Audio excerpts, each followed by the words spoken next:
बिस्मिल्लाहिर्रहमानिर्रहीम। इंतहाई काबिल एहतराम नाजरीन, अस्सलामुअलैकुम। नाजरीन गिरामी, भारत में बुतों को सरेआम तोड़ना शुरू कर दिया गया है। कोरोना वायरस ने भारतीयों को हकीकी खुदा की पहचान करवा दी। भारतीय अवाम ने कोरोना से तंग आकर घर पड़े बुतों को गिराना शुरू कर दिया है।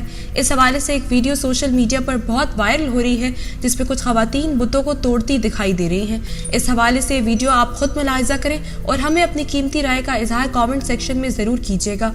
और वीडियो पसंद आने की सूरत में कमेंट, लाइक और शेयर जरूर कीजिएगा। नाज़रीन, वबा के इन दिनों में अपना और अपने अपनों का बहुत ख्याल रखिएगा। अल्लाह निगहबान।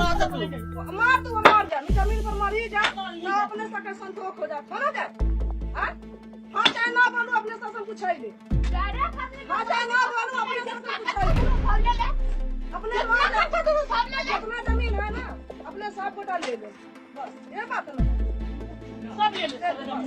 बाकी हमरा मार हम ही जमीन पर मोरे लगा मार दो, ठीक है?